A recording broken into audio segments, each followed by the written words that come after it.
Hi friends, welcome to Charlie and Steve Watch Stuff, and today we are watching X-Men, the animated series. My name's Steve Selnick, and joining me as always, he just finished the Street Fighter Sentinel level in the X-Men arcade video game. It's Charlie Peppers. Charlie, how you doing today, man? I'm doing well, man, and I do agree with Jubilee. The only people who hate video games are bad at video games. I couldn't agree more. They're the kind of nerd that isn't the cool kind of nerd like us. You nerds. We're here to watch X-Men 97, the fourth episode in the season so far. Just having a lot of fun with X-Men 97. I was just talking to my friend Jonathan London, who, spoilers, we're going to have on the podcast soon to talk about X-Men 97, and he said that the only thing that could make this show better is if they are releasing it on Saturday mornings instead of midnight on Wednesdays, because that would just make the full circle of the nostalgia feel really, really good. Do you agree with that, Charlie? If these were on Saturday morning, would you just be transported back into your childhood again? I get the sentiment. I get wanting, for the pure nostalgia factor, having, oh shit, there's a cartoon that I love coming on Saturday morning. Fun fact, Joe Russo, who we had on for our Two-Face episode, feels the exact same way, but I'm gonna disagree. I like that I have something to look forward to in the week, not the weekend. And I like that I can just discuss it throughout the week. Also, I think I don't really look at this as a cartoon. I think that this is like a soap opera for adults that just happens to be a cartoon. I agree, and this episode especially felt very X-Men soapy, so we can get right into it. Also, a little sidebar, another fun fact that we've never actually addressed on the podcast because we found out after the fact, which is just hilarious, but that guest, Joe Russo, that you referenced there, we went to the same high school. We grew up in the same town. He graduated a few years before me, and his sister actually, I think, was in my graduating class. And we didn't put it together until a mutual friend of ours on Facebook was like, wait, do you guys know that you grew up in the same town in Connecticut, or is this just total coincidence? So Whoa. Shout out to Joe Russo and shout out to Cheshire, Connecticut, because we both grew up there and we had no idea. Yeah, like one of my closest friends that I still stay in touch with was like, yeah, this dude was like my neighbor. Are you kidding me? So that was a funny, like, oh, how did we not catch this moment? So anyway, Cheshire, Connecticut, shout out. It's a terrible place otherwise, but some good people come out of it. So let's jump right into the episode. Without any further ado, we're going to be reviewing the X-Men 97 episode Motendo / LifeDeath Part One. It was released on April 3rd, 2024. It was written by Bo DeMaio and Charlie Feldman and directed by Chase Conley. And the plot of the episode is on the morning of her 18th birthday, Jubilee and Roberto, aka Sunspot, are transported into a video game by Mojo. Meanwhile, Storm heads to Forge's ranch to undergo a procedure meant to restore her powers. So, Charlie, I'm gonna let you take our hands and guide us through this episode. Yeah. Yes, and to what you said about the episode being broken into two parts, it also felt like a soap opera, yes, but also a classic cartoon. You remember Looney Tunes and how Looney Tunes, one episode would be like two different episodes inside of it or three shorts inside of it? I sort of got that feeling from this episode. Obviously, the storytelling's on a different caliber than Looney Tunes, but we still got the sense that this is a show with multiple spinning plates, and they very wisely split the time between a lighter story and a heavier story. But first, we're going to jump into the lighter story because it is Jubilee's 18th birthday, baby. So we're at the X Mansion, and at the X Mansion, Rogue and Gambit are sitting at the table when Magneto comes in with coffee. He levitates 3 spoons to put 3 sugars inside of Rogue's coffee because he knows just how she likes it. We'll unpack that later. Gambit says, oh, since you're taking orders, I'd like a cappuccino. And Magneto has what is probably my favorite flex of his so far. He says, no, luckily I'm just giving them. Damn. All right, so Steve, I think my opinion's changed, and I want your thoughts on this. I'm still all about Rogue and Magneto getting it on. The internet is calling them Rogue-Nito. Not sure how I feel about that couple name. It rolls off the tongue. I don't know if they're having an affair. And just like I said last episode, like Magneto and Rogue are having an affair? Yeah. Also, I want I wouldn't even call it an affair if they are having one, because it's never been confirmed nor denied if Rogue and Gambit are official, but this seems a little too convenient, and they're dragging it on for so many episodes that I think Rogue would have said something by now, or Gambit would have confronted her. But I'm sure that Magneto is aware of the dynamics at play, and he's kind of fucking with Gambit at this point. What do you think? Yeah, this is the first time that it felt like more playful by Magneto than the what if or the getting into Gambit's head about it. I think they really threw me off personally with the touch that they shared at the end of the first episode. Right. Because you just, I don't know. Maybe I'm just that starved for cartoon characters banging. And I was just like, well, that happened. Aren't we all? Right then and there. Aren't we all? Aren't we all, right? We'll get to it later in the episode. So yeah, I think you're right. I think they maybe pulled back a little bit in terms of like, this is more of a triangle that hasn't really been confirmed in either direction than you think it is. Yeah, I completely agree with that. I completely agree with that, Steve. Things get even more fun when Jubilee comes in and she's all like, it's my birthday. I can't wait to celebrate with all of you. Let's go to the arcade. And what's really fun about this scene is that everyone looks at Magneto to see his reaction. And just going off of his reaction, you know it's going to be a hard no. So funny. Oh, yeah. Also, slight Easter egg. Morph says, in reaction to Magneto, somebody's daddy didn't get him a pony for a Sweet 16. That is a line from Batman Returns. Oh my God. The Penguin said that to Catwoman. In their, I flinched so hard when he said that, because if you know Magneto's backstory, you knew that next line was coming too. You did. Just being like, yeah, my parents died in the fucking Holocaust, dude. Like, what are you talking about? Know your audience. Unbelievable. Unhinged. Unbelievable. I loved it though. I loved it. It was good. I mean, Morph continues to be the best comic relief. He really does. He really does. So cut to Jubilee's room. Jubilee's bitching about Magneto to Roberto, talking about how she always does what everybody else wants to do, and it's her birthday, why can't she do what she wants to do? It's very teenager-like, but also, don't we all feel this way on our birthday? Like, Steve, if you have to do really boring adult stuff on your birthday, are you a little eye roll? Here's the thing. My birthday is on New Year's Eve. So no one does shit on my birthday. It's awesome. Like, everyone wants to get down and party, and no one wants to do adult things on the last day of the year. So I don't have that issue per se, because my birthday falls on a celebratory holiday. So everyone's very predisposed into wanting to celebrate that day. My partner, Aaron, is born 5 days after me on January 4th. Oh, when and things she are fucking hates that up. shit. Things are starting up. Everyone's in their like productive new year, new me mode, and everyone's too productive and busy to want to go to the arcade the Thursday after New Year's Eve, you know? Right. So I get it by proxy for sure.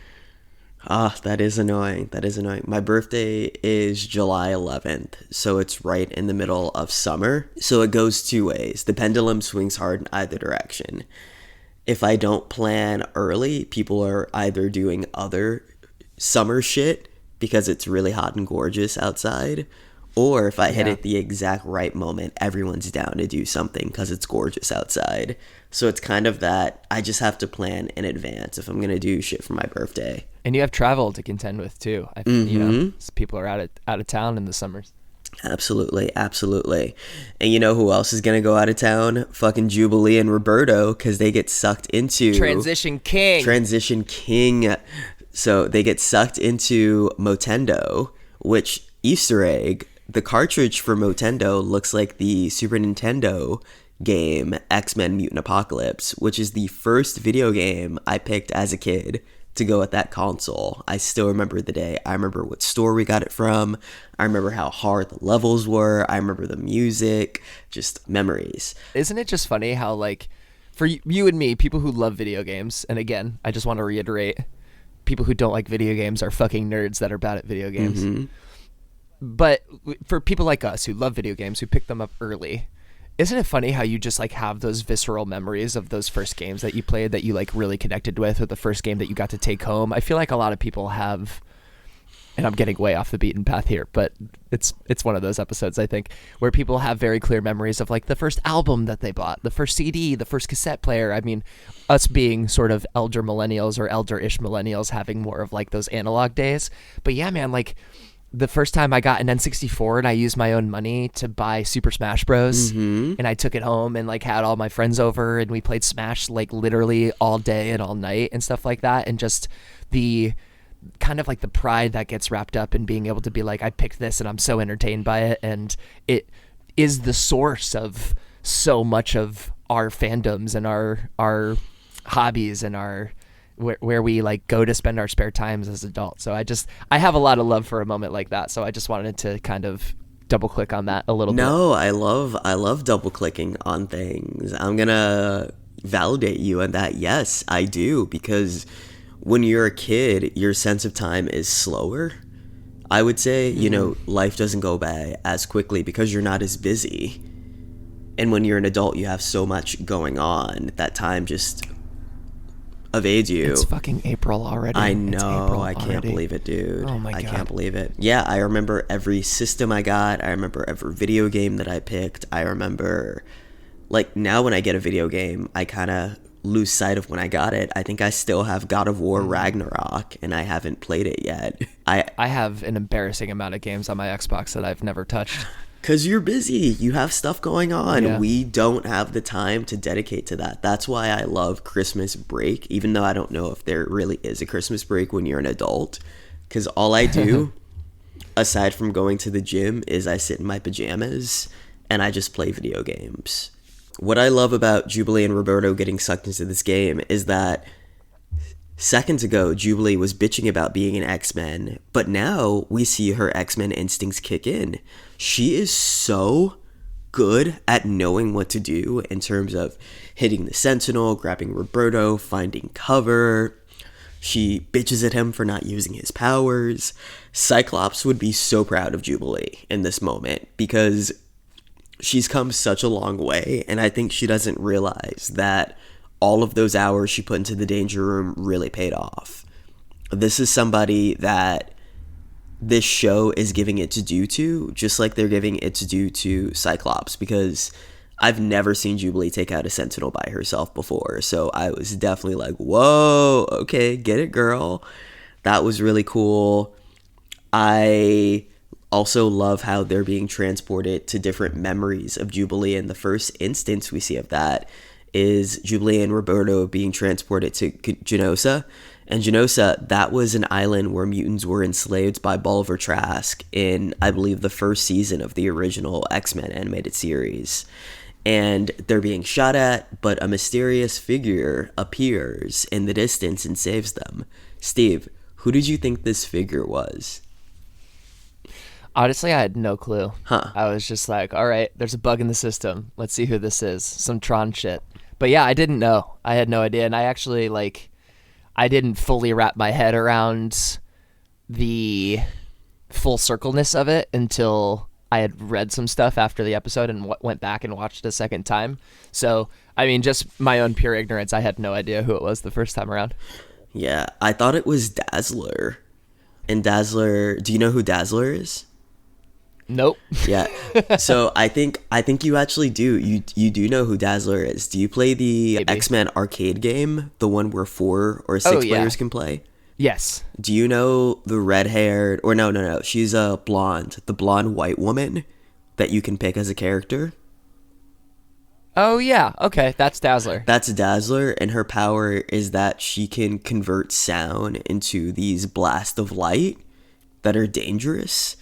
And she kind of has a Jubilee vibe. Like, if Jubilee represents the 90s, then Dazzler represents the 80s in a very, like, disco, like, lightly punk kind of way. And Jubilee represents, like, the mall rat video game culture, fuck the police attitude of the 90s. I like that. But yeah, I thought it was going to be Dazzler. That would have been fun. Mojo, who is such a fun character, Mojo pops up. He's like, hey girl, so here's the tea. I built an entire video game around you because I am obsessed.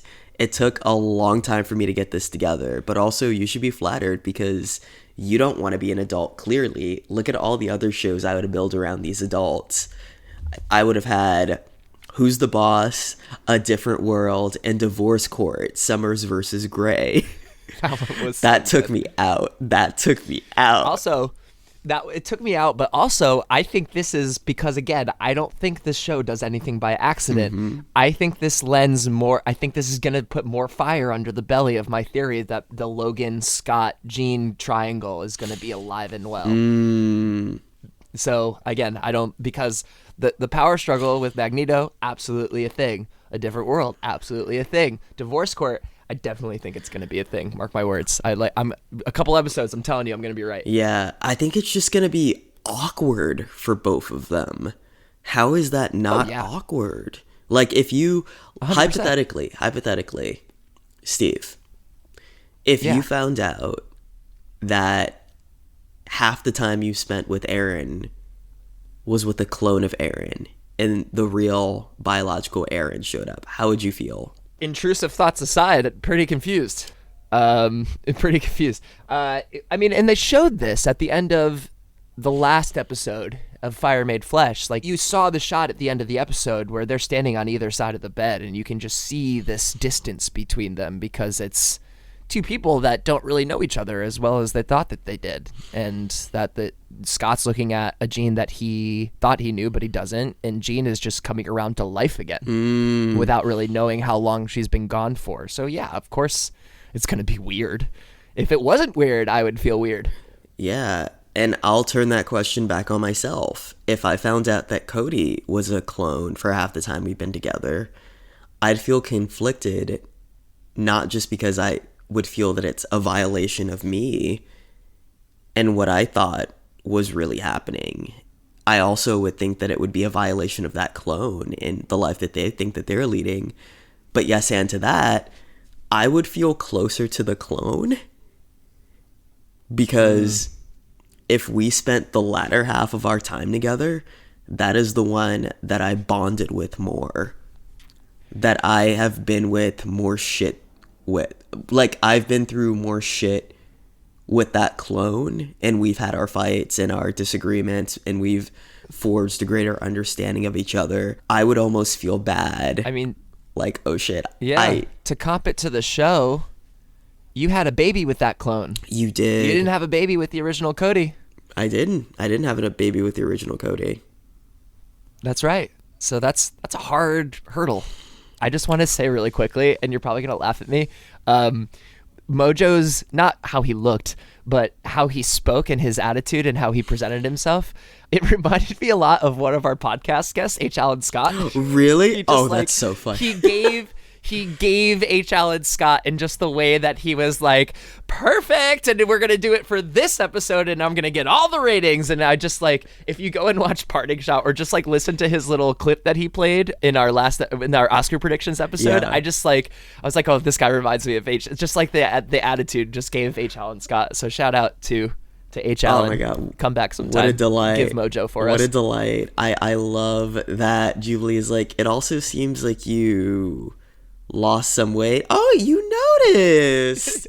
That was just so a little dip, a little tuck. A little dip, a little tuck. And how? But I actually thought it was really cool that it was actually the lack of ratings, which was, and we'll get to this, like when he started getting ratings again, he blew right back up. So it was actually the ratings that gave him life and made him happy and jubilatious, if you will. Absolutely. Mojo is happy that the ratings are going to go up with Jubilee, and we get this really fun homage to the X-Men arcade game that we spoke about a couple of seconds ago, where Jubilee, she's fighting Sentinels. She does this incredible super move, which in the arcade game, everyone had a super move.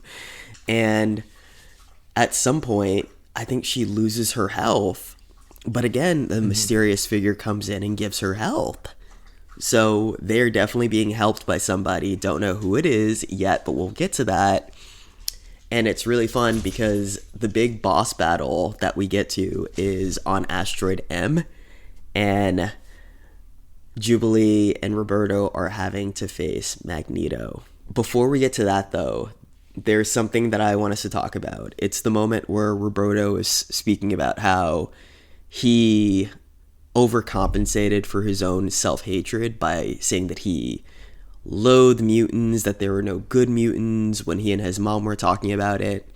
This took me back to moments of my own childhood where I knew that I was a queer person, but I don't know if I quite did it to the extent of, oh, I hate gay people. I think I was just really quiet if the topic or any gay rights issues were brought up. I just went inside myself.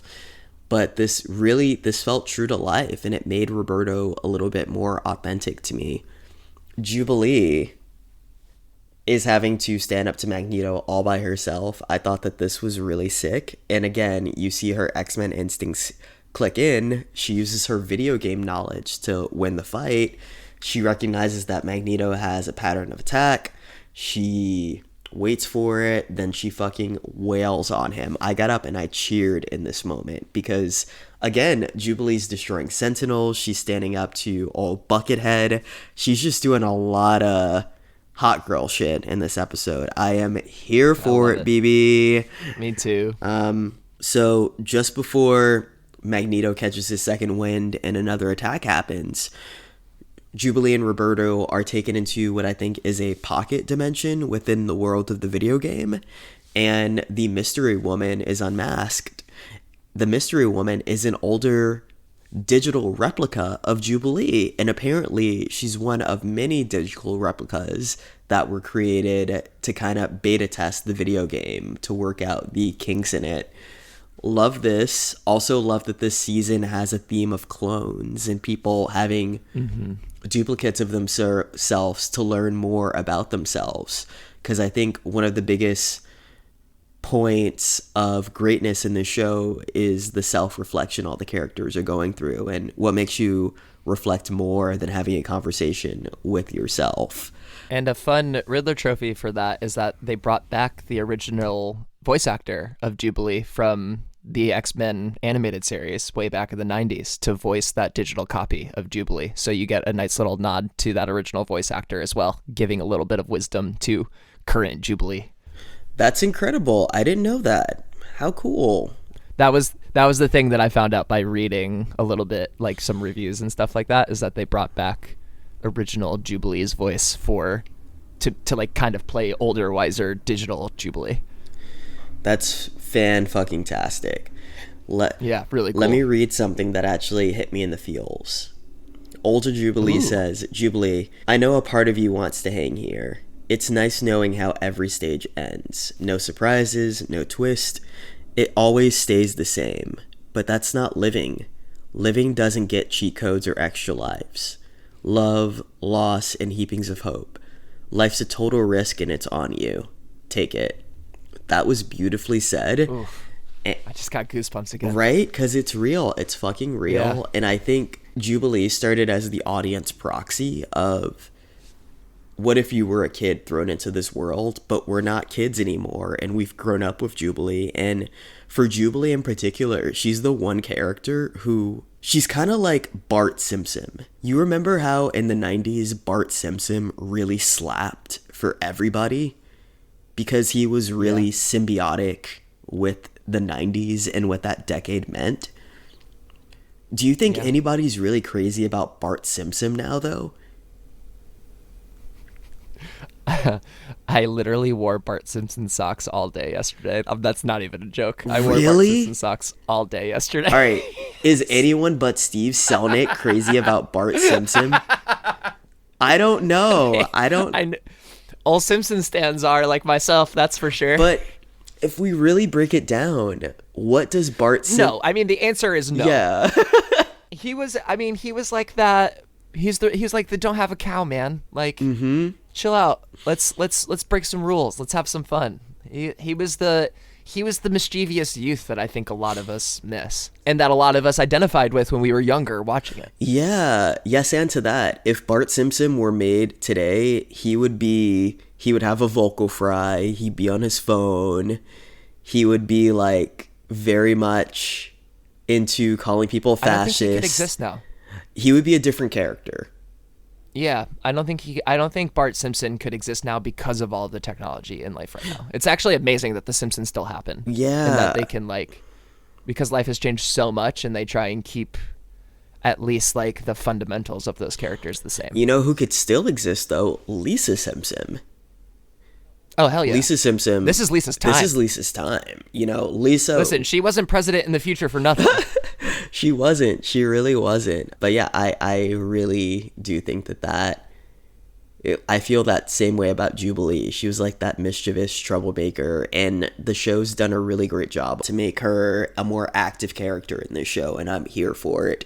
She teams up with the older Jubilee to do this combo firework on Mojo when he comes to attack them. So cool. It's very anime, very Sailor Moon. It's giving Dragon Ball Z, and Roberto, even being inspired by Jubilee, steps out and uses his powers for the first time. He shoots some solar energy, some solar fire at Mojo, which gives them an opening to do what they do. This was a great moment, and it ends with birthday sex.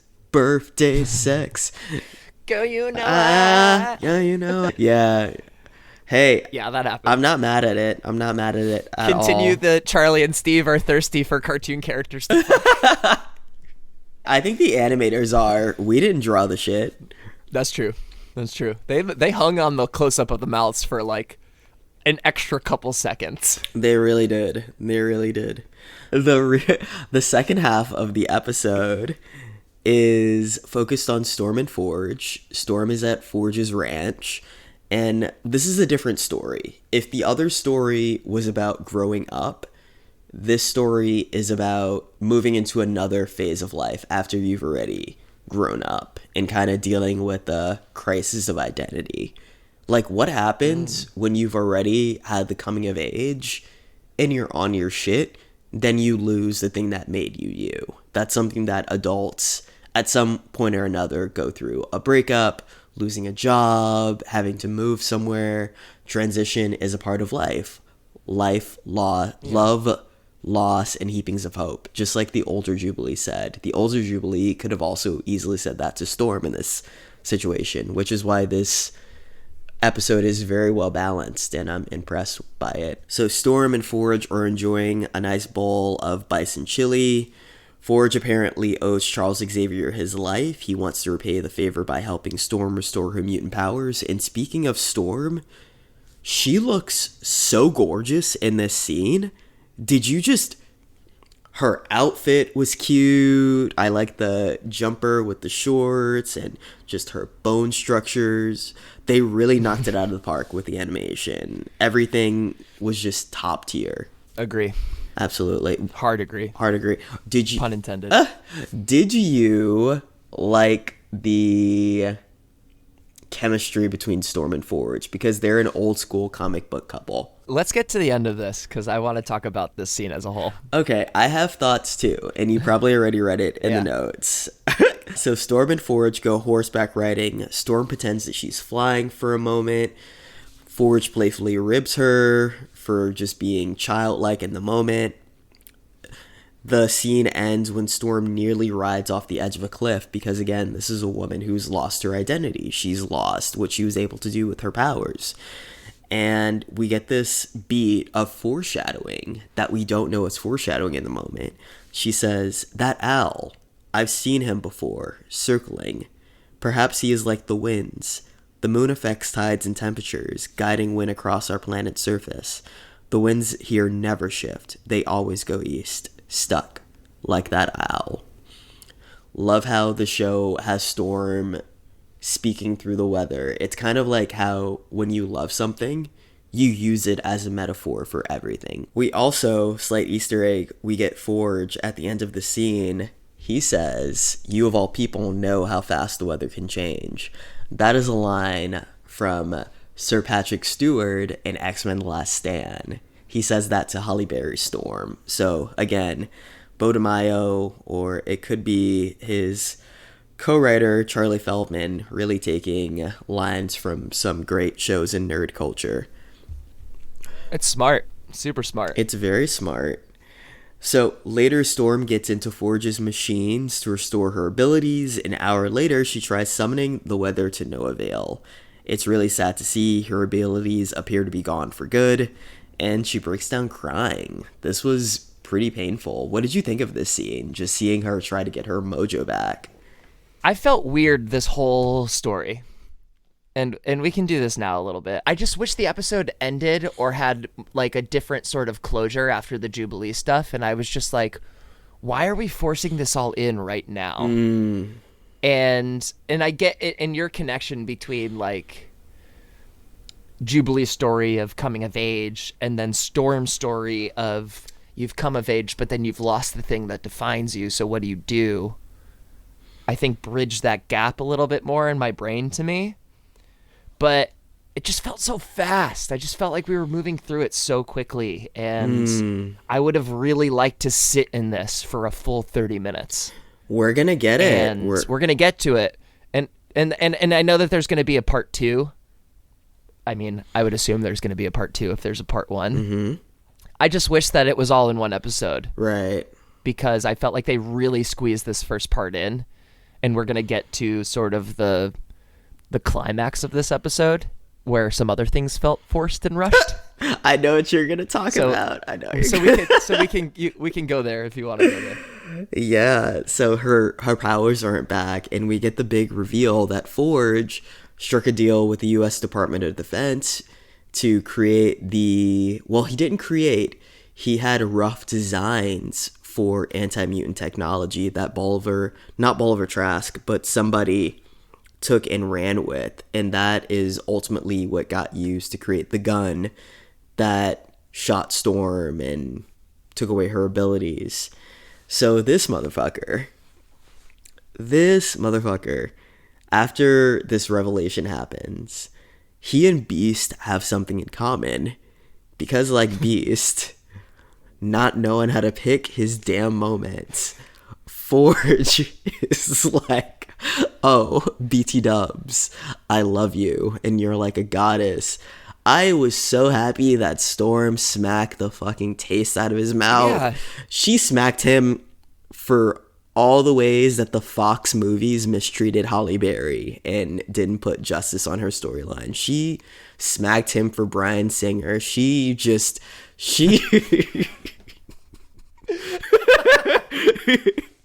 Storm for Bryan Singer is incredible.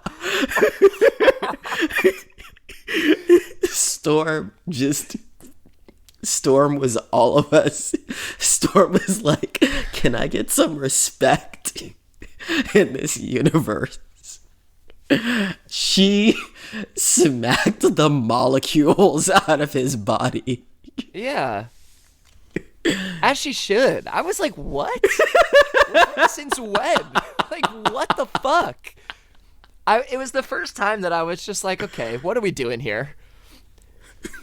And I know that, like, there's only 33 minutes. This is why I just wanted it to be... Why not put Life, Death Part 1 and 2 into its own fucking thing? Mm-hmm. Like, it just felt so rushed. Super rushed. And I get it, she's a goddess. How could you not fall in love with her right away? It just made me feel like, A, can he do all the shit that he says he can do? And B, like, is he just operating on guilt? Like, what's happening here? So maybe the next episode will explain a lot more to us, but I was just kind of like, what? How did we get here? He's been in the show not even for a full 33 minutes. No. This dude has been in the show for 16 minutes. He's like, oh, I love you. But at the same time, we all love Storm. It's not that I don't believe him. I just don't care about him enough. But even in the way that, like, he gathered her in and they got close to each other and seemed to be able to, like, get close to each other in a way that I feel like strangers wouldn't have that sort of comfort. Mm-hmm. And I'm just sitting here going, where did that come from? We went from bison chili and a horseback ride to, like, noodling. to snugging up real close, but then then dropping the I love you bomb. I couldn't connect it. I couldn't connect it either. It felt too quick. Also, that's not love. It's an infatuation. Like, that is not... It's guilt. It's guilt. Yeah, it's guilt. It's and infatuation. And infatuation. It's like a lot of things. I hope that Storm is like, as soon as I get my powers back, I'm electrocuting your ass. Storm tries to leave Forge's cabin, but a dark force throws her back there. This is a demonic entity that feeds off of mystery. It's known as the Adversary, and I can't wait for LifeDeath Part 2, because I think that LifeDeath Part 2 is going to make up for this rush storytelling, which is going to bring the episode's rating down for me a little bit, not too much, because I still think it's a good episode. I agree with you. I actually, after the second watch through that I did this morning, I noticed all of the owl hoots a little bit more readily, and the show told us what was gonna happen, and I didn't notice. When she's talking about the owl, I didn't think anything of it other than just her like being a poetic goddess of the elements, and then all of a sudden we're looking at a big demon owl from Death Note staring us in the face. Right. I did do some research on the Adversary, and I am very interested in how LifeDeath Part 2 is going to happen based on the relationship of Forge and the Adversary. So I'm curious how they're going to make that play. But again, like, I didn't get excited about it until I did some Wikipediaing and some X-Men background digging. So that's cool. I'm glad that we're going to get some sort of resolution to it. But yeah, this also is going to drive my score down a little bit. Yeah, I feel that for sure. So before we get to our ratings, and this is a good time to talk about foreshadowing because the credits do it all the time. A few things are different in the credits. Steve, did you notice that Jean Grey's hair is no longer loose? It's in a ponytail now? And her title card? I noticed because you said it. Yeah. I'm like, oh shit. Okay, that's to show that was Madeline in the credits, and now we're back to the original Jean, who had a ponytail in the credits. That was a very nice, subtle touch. I didn't notice it the first time, but I noticed it after reading it online. Storm's card is still MIA. We have a clip of Jubilee fighting Mojo, which is great foreshadowing for what the episode's going to be. We show Lilandra, who is with the Shi'ar Empire. Lilandra is with the Shi'ar Empire, who wanted to bring Jean Grey in for trials as the Phoenix Force. We see the Dark Phoenix again, which we keep seeing the Dark Phoenix, so I can't help but think that that's either going to be brought up soon, or maybe the Phoenix is going to make a cameo. I wouldn't hate that, because I thought that story was really well done in the cartoon. We see Forge with members of X Factor. In this shot, we see two members of X Factor. We see Polaris, and Polaris, canonically, in the world of X-Men, is a clone of Magneto, or she at least has some of Magneto's DNA, and she can control magnetism as well. And she, canonically, in the comic books, is in a relationship with Havoc, Alex Summers, Cyclops' brother. So that's interesting. Maybe we'll see Polaris and Havoc soon. Also, in that shot that was panning up to Forge in the credits, we see Iceman off to the right-hand side. So one of the original 5 members of the X-Men. I wonder if he'll pop up again. You never know. Lastly, we get a shot of one of my favorites, Emma Frost, who is part of the Hellfire Club. Charles tries to read her mind, but she blocks him from her thoughts, and that's cool because Emma Frost is also one of the villains that we see running toward the X-Men before the big collision at the end of the credits. So, very fun. Goosies. And she was a new addition to the credits for X-Men 97, right? Didn't she replace somebody from the original? She did. I feel like that means we're going to have to see her at some point. Absolutely. Here's the thing. This show just got renewed for a 3rd season. Like, not even the 2nd season. It just got greenlit for season 3. Right. So I feel like they are probably planting seeds all the way down the line. But that said, everything that's happened in those intro credits has happened sort of quickly. So I would probably say that this is all stuff that's being set up for season 1, but who knows? Maybe they're playing with a little bit more space now that they know that they have 2 extra seasons to work with after this one. Absolutely. And we're still seeing more shooting at Mr. Sinister. So Sinister's going to be back. Oh, he's coming back. He's definitely coming back. And we still got Bishop being thrown through time. So time is still going to be a factor. And I don't think we're done with this Motendo stuff either. Like, first of all, Motendo is just so good. I don't think we ever gave the nod that the Motendo Nintendo is just subtle enough of a difference, is that it makes it good. But I mean, like, after Mojo is quote unquote fried, like his tech support was there to push him over and be like, it's my show now, baby. So who knows? We may even get some of that down the line. This show is so good at just leaving doors open. It really is. It really is. Speaking of good, Steve, I'll leave it to you. What's your Sentinel rating? I'm giving this one 3.5 Sentinels. That ending really knocked me down, man. And maybe I'm going to eat my words when we come back next week and LifeDeath Part 2 hopefully proves me wrong, but I was just so thrown off by it. And it's funny, I think this is the second time we've mentioned John London on this episode, and he's going to come chat with us soon. He was actually talking to me about how he really didn't like the Jubilee stuff and really liked the Forge Storm stuff, because I think that's more of his comics knowledge, where I'm on the other side is I was like grabbing my hair being like, this is exactly the arcade game the entire time. I was riding a high from the Jubilee Motendo stuff, and then I really felt like Life Death pulled me back into a place where I'm just confused and not really sure what's going on. So it pulls it down to a 3.5 for me. Hopefully I'll eat my words soon, but that's just where I'm at. Yeah, I just looked it up. The episode that we're having next week is an episode called Remember It. And I believe that Remember It is going to be focused on Cyclops and Jean going to the UN, because I believe that Magneto's mutant city or what have you is becoming part of the United Nations, and the UN starts digging up all of the X-Men's dirty laundry.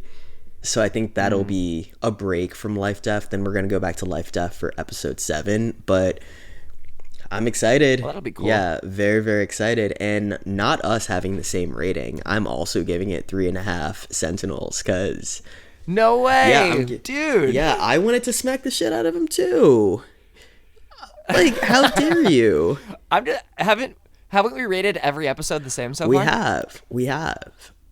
And we don't even talk about this beforehand. That's incredible. We don't. It is incredible. Like, his bison chili wasn't that good.